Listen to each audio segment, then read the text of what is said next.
നമസ്കാരം. Second year business studies ക്ലാസ്സിലേക്ക് എല്ലാവരെയും സ്വാഗതം ചെയ്യുന്നു. നമ്മൾ പഠിച്ചുകൊണ്ടിരുന്ന ചാപ്റ്റർ സ്റ്റാഫിംഗ് ചാപ്റ്റർ ആയിരുന്നു അല്ലേ? കഴിഞ്ഞ ക്ലാസ്സിൽ നമ്മൾ പഠിച്ചത് സ്റ്റാഫിങ്ങിന്റെ പ്രോസസ് ആയിരുന്നു. ഇന്ന് നമ്മൾ പഠിക്കുന്ന ടോപ്പിക് എന്ന് പറയുന്നത് എലമെന്റ്സ് ഓഫ് സ്റ്റാഫിംഗ് ആണ്. Elements of staffing can be divided into 3 അല്ലെങ്കിൽ 3 ആസ്പെക്റ്റിലൂടെയാണ് സ്റ്റാഫിങ്ങിന്റെ എലമെന്റ്സ് ഡിസ്കസ് ചെയ്യുന്നത്. ആ 3 എലമെന്റ്സ് ആണ് ഇനി നമുക്ക് ഈ ചാപ്റ്ററിൽ പഠിക്കാനുള്ള കാര്യങ്ങൾ. അതിലെ ഫസ്റ്റ് എലമെന്റ് എന്ന് പറയുന്നത് റിക്രൂട്ട്മെന്റ്, സെക്കൻഡ് എലമെന്റ് എന്ന് പറയുന്നത് സെലക്ഷൻ, തേർഡ് എലമെന്റ് എന്ന് പറയുന്നത് ട്രെയിനിങ്. അപ്പൊ അതിലെ ഫസ്റ്റ് എലമെന്റ് ആയ റിക്രൂട്ട്മെന്റ് ആണ് ഇന്നത്തെ ക്ലാസ്സിൽ നമ്മൾ ഡിസ്കസ് ചെയ്യുന്നത്. ഓക്കെ, എന്താണ് റിക്രൂട്ട്മെന്റ് എന്ന് നമ്മൾ സ്റ്റാഫിങ്ങിന്റെ പ്രോസസ്സ് പഠിച്ചപ്പോൾ അവിടെ ജസ്റ്റ് നമ്മളൊന്ന് പറഞ്ഞായിരുന്നു. എന്തായിരുന്നു റിക്രൂട്ട്മെന്റ് എന്ന് പറഞ്ഞാൽ? Recruitment is the process of searching for prospective employees and stimulating them to apply for jobs in the organisation ആണ്. അപ്പൊ റിക്രൂട്ട്മെന്റ് എന്ന് പറഞ്ഞാൽ കാൻഡിഡേറ്റ്സിനെ എന്ത് ചെയ്യാണ്? സെർച്ച് ചെയ്യാണ്. നമ്മൾ ഓർഗനൈസേഷനിൽ വേക്കൻസീസ് റിപ്പോർട്ട് ചെയ്തു. ആ റിപ്പോർട്ട് ചെയ്ത വേക്കൻസികളിലേക്ക് ക്വാളിഫൈഡ് ആയിട്ടുള്ള കാൻഡിഡേറ്റ്സിനെ നമുക്ക് എന്ത് ചെയ്യണം? കണ്ടെത്തണം. അതിന് വേണ്ടിയിട്ടുള്ളൊരു പ്രിലിമിനറി സ്റ്റെപ്പാണ് എന്തെന്ന് പറയുന്നത്? റിക്രൂട്ട്മെന്റ് എന്ന് പറയുന്നത്. അപ്പോൾ ഈ റിക്രൂട്ട്മെന്റ് നടത്തുന്നത് നമുക്ക് പല രീതിയിലുള്ള റിക്രൂട്ട്മെന്റുകൾ നടത്താം. മെയിനായിട്ട് നടത്താറുള്ള റിക്രൂട്ട്മെന്റ് എന്ന് പറയുന്നത് ഏതാണെന്നറിയോ? അഡ്വർടൈസ്മെന്റ് വഴിയാണ്.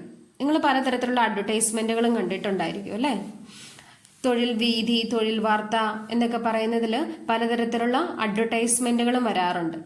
അപ്പൊ അവിടെ ജോബ് വേക്കൻസീസ് റിപ്പോർട്ട് ചെയ്യുകയാണ് ചെയ്യുന്നത്. അവിടെ ക്വാളിഫിക്കേഷൻ പറഞ്ഞിട്ടുണ്ടായിരിക്കും, എക്സ്പീരിയൻസ് പറഞ്ഞിട്ടുണ്ടായിരിക്കും, ആ ഓർഗനൈസേഷനിൽ നിന്നും ആ പർട്ടിക്കുലർ പോസ്റ്റിന് കൊടുക്കാനായിട്ട് ഉദ്ദേശിക്കുന്ന സാലറി, ഇങ്ങനെയുള്ള കാര്യങ്ങളെല്ലാം ഉണ്ടാകും. ഇങ്ങനെ ഈ കാര്യങ്ങളെല്ലാം കാണുന്നത് വഴി ആ കാൻഡിഡേറ്റിനെ ആ പർട്ടിക്കുലർ ജോബിലേക്ക് അപ്ലൈ ചെയ്യുന്നതിന് വേണ്ടി സ്റ്റിമുലേറ്റ് ചെയ്യുകയും കൂടെ ചെയ്യുന്ന ഒരു പ്രോസസ്സാണ് ഏതെന്ന് പറയുന്നത്? റിക്രൂട്ട്മെന്റ് എന്ന് പറയുന്നത്. ഇപ്പൊ റിക്രൂട്ട്മെന്റിൽ 2 കാര്യങ്ങളാണ് നടക്കുന്നത്. ഒന്നാമത്തേത് കാൻഡിഡേറ്റ്സിനെ സെർച്ച് ചെയ്യുന്നു, രണ്ടാമത്തേത് ആ പർട്ടിക്കുലർ പോസ്റ്റിലേക്ക് അവരെ അപ്ലൈ ചെയ്യുന്നതിന് വേണ്ടിയിട്ട് സ്റ്റിമുലേറ്റ് ചെയ്യുന്നു.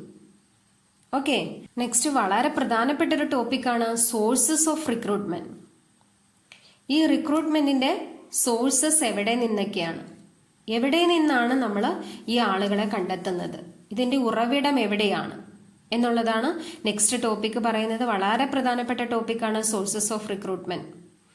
Sources of recruitment can be divided into 2 രീതിയിലാണ് അതിനെ ഡിവൈഡ് ചെയ്തിരിക്കുന്നത്. First one internal sources of recruitment, second one external sources of recruitment. എന്താണ് ഇന്റേണൽ സോഴ്സസ് ഓഫ് റിക്രൂട്ട്മെന്റ് എന്ന് പറഞ്ഞാൽ?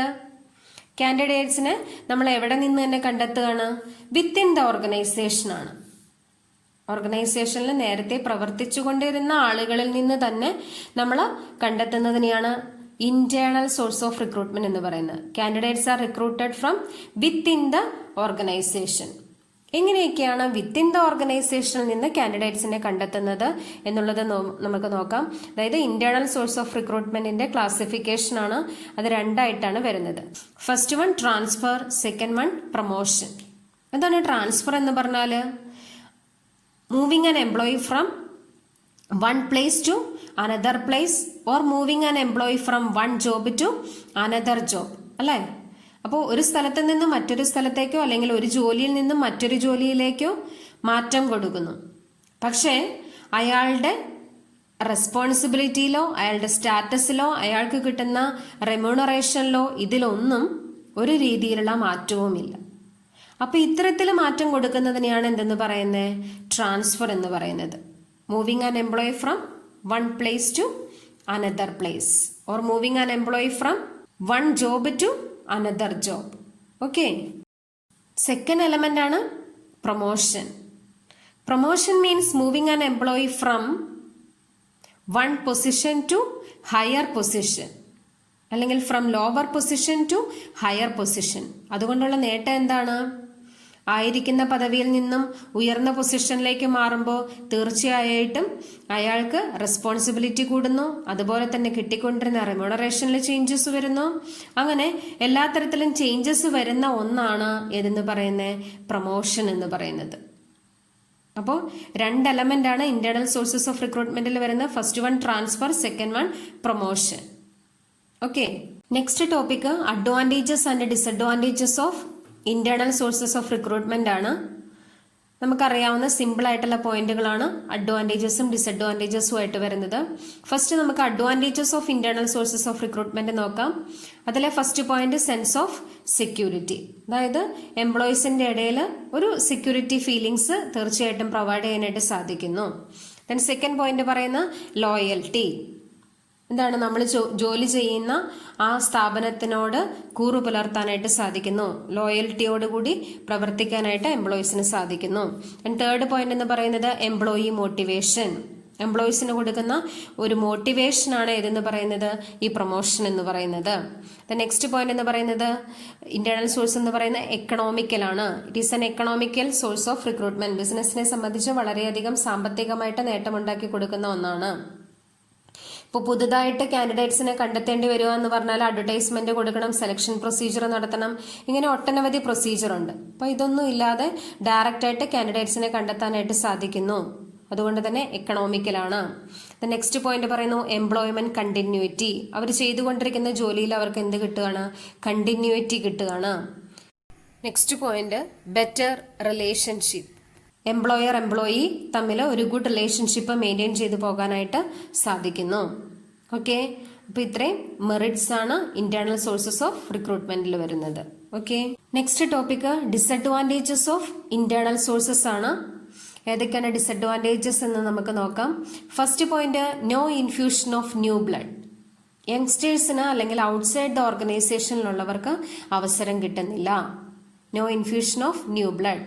സെക്കൻഡ് പോയിന്റ് ലെതർജിക് ആണ്, അതായത് ഓർഗനൈസേഷനിലെ എംപ്ലോയീസ് ലേസി ആയിട്ട് വളരെ അലസന്മാരായിത്തീരുന്നു. ദെൻ തേർഡ് പോയിന്റ് പറയുന്നു limited number of qualified employees. Qualified ആയിട്ടുള്ള എംപ്ലോയീസിന്റെ എണ്ണം എന്ന് പറയുന്നത് വളരെ കുറവായിരിക്കും. അപ്പോൾ വേണ്ട രീതിയിലുള്ള ക്വാളിഫിക്കേഷൻ ഉള്ളവർക്ക് മാത്രമേ നമുക്ക് പ്രൊമോഷനും കാര്യങ്ങളും പ്രൊവൈഡ് ചെയ്യാനായിട്ട് സാധിക്കുള്ളൂ. അപ്പം അതുകൊണ്ട് തന്നെ ലിമിറ്റഡ് നമ്പർ ഓഫ് ക്വാളിഫൈഡ് എംപ്ലോയീസേ ഉണ്ടാകുന്നുള്ളൂ. Sufficient number of persons having required qualifications may not be available within the organisation. ഓർഗനൈസേഷന് അകത്ത് നിന്ന് തന്നെ ക്വാളിഫൈഡ് ആയിട്ടുള്ള ആളുകളെ കണ്ടെത്തുക എന്ന് പറയുന്നത് ബുദ്ധിമുട്ടാണ്. ഫോർത്ത് പോയിന്റ് പറയുന്നു no spirit of competition. It hampers the spirit of competition. Fifth point പറയുന്നു നോ ഇന്നോവേഷൻസ്. ഓർഗനൈസേഷനിൽ നിലവിലുള്ള എംപ്ലോയീസ് ഇന്നോവേറ്റീവായിട്ട് ചിന്തിക്കാതെ വരുന്നു, അപ്പോൾ ഇന്നോവേഷൻസ് ഉണ്ടാകുന്നില്ല. ദെൻ ലാസ്റ്റ് പോയിന്റ് പറയുന്നു ഫേവറിറ്റിസം ആൻഡ് പാർഷ്യാലിറ്റി. തീർച്ചയായിട്ടും ഓർഗനൈസേഷനിൽ ഒരു പാർഷ്യാലിറ്റി ക്രിയേറ്റ് ചെയ്യുന്നതിന് വേണ്ടിയിട്ട് ആ പാർഷ്യാലിറ്റി അവിടെ ഉണ്ടാകാനായിട്ടുള്ള സാധ്യത ഇന്റേണൽ സോഴ്സസ് ഓഫ് റിക്രൂട്ട്മെന്റിൽ കൂടുതലാണ്. അപ്പം ഇത്രയും ഡിസഡ്വാൻറ്റേജസ് ആണ് പറയാനുള്ളത്. ഓക്കെ, നമ്മൾ ഇന്നത്തെ ക്ലാസ്സിൽ ഡിസ്കസ് ചെയ്തത് സ്റ്റാഫിങ്ങിന്റെ എലമെന്റ്സും അതിലെ ഫസ്റ്റ് എലമെന്റായ റിക്രൂട്ട്മെന്റും റിക്രൂട്ട്മെന്റിന്റെ സോഴ്സസ് ഓഫ് റിക്രൂട്ട്മെന്റിലെ ഫസ്റ്റ് ടോപ്പിക്കുമാണ് പഠിച്ചത്. അപ്പം ഇത്രയും കാര്യങ്ങൾ കൃത്യമായിട്ട് നോട്ട് എഴുതുക, പഠിക്കുക. Okay, thank you.